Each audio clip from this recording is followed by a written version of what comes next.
प्राचीन समय की बात है। एक धनी व्यापारी था जिसका नाम धनराज था। अपनी मेहनत से अपने जीवन में अपार संपत्ति अर्जित किया था।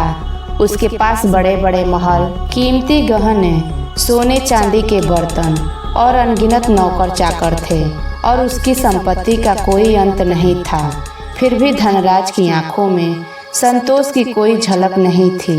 धनराज जितना कमाता उसकी लालसा उतनी बढ़ती जाती थी। हर दिन वह सोचता, अगर मैं और अधिक धन इकट्ठा कर लूं तो मेरे जीवन में सच्चा सुख आ जाएगा। लेकिन हर नए दिन के साथ ही उसका असंतोष भी गहरा होता गया। उसका मन कभी शांत नहीं होता था। न रात को चैन से सो पाता, न दिन में सुकून पाता। धनराज ने अपने इस असंतोष का समाधान खोजने के लिए कई साधुओं और विद्वानों से मिलना शुरू किया। हर कोई उसे एक ही बात कहता, धन में सुख नहीं है, संतोष ही सच्चा धन है। लेकिन धनराज उनकी बातों को अनसुना कर देता।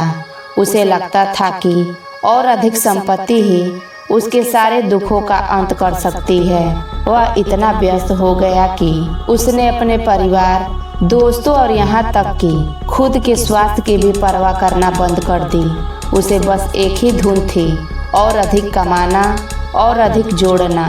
लेकिन हर एक नए दिन के साथ उसकी चिंता और बेचैनी बढ़ती गई।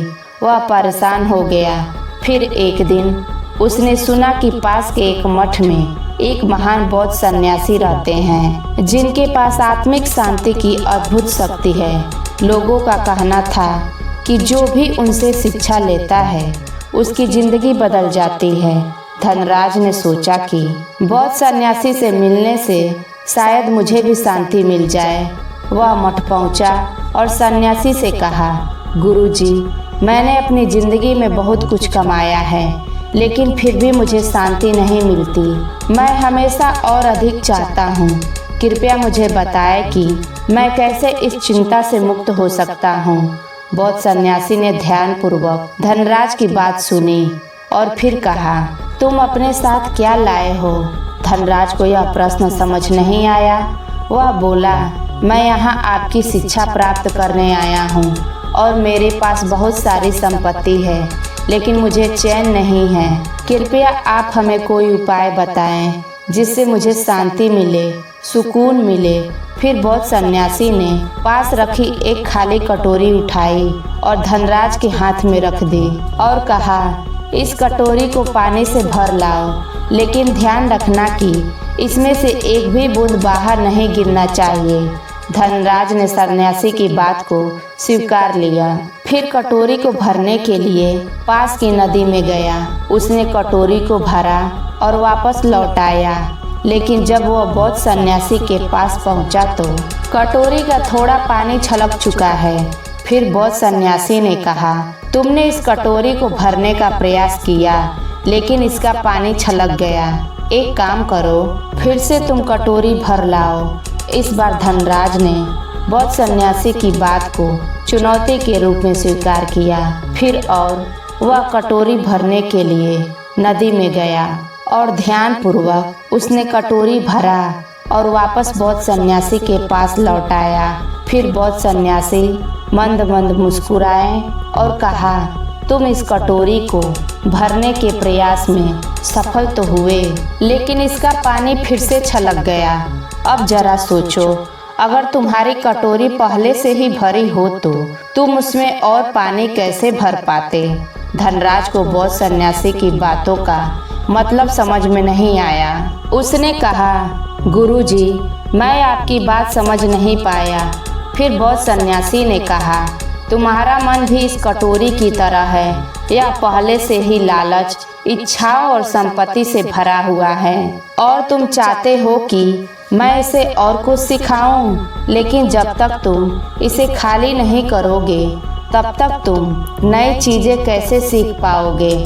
सच्ची शांति तब आती है जब तुम त्याग और सरलता को अपनाते हो, न कि तब जब तुम और अधिक की तलाश में होते हो।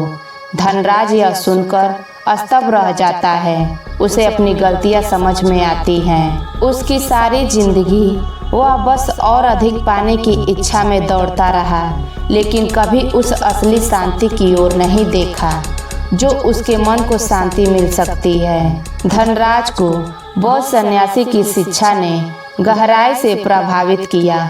उसने तुरंत महसूस किया कि उसकी सारी चिंता और असंतोष उसकी अत्यधिक इच्छाओं और भौतिक चीजों के कारण उत्पन्न हुई है। वह समझ गया कि उसे अपनी कटोरी अर्थात मन को खाली करना होगा।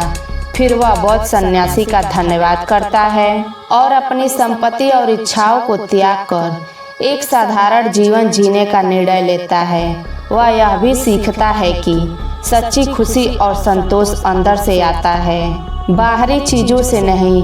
इस कहानी का सरल और गहरा संदेश यह है कि मन को खाली करना, लालच और इच्छाओं को त्यागना सच्ची शांति का रास्ता है। जब तक हमारा मन असंतोष का लालसा से भरा रहता है, तब तक हम कभी भी सच्ची शांति और सुख का अनुभव नहीं कर सकते। जब तक मन की कटोरी लालच और इच्छाओं से भरी रहती है, तब तक उसमें सच्ची शांति और संतोष नहीं भर सकते। दोस्तों, यह कहानी आपको कैसी लगी कमेंट में जरूर बताएं। तब तक के लिए अपने परिवार का ख्याल रखिए। मिलते हैं अगले वीडियो में। नमो बुद्धाय।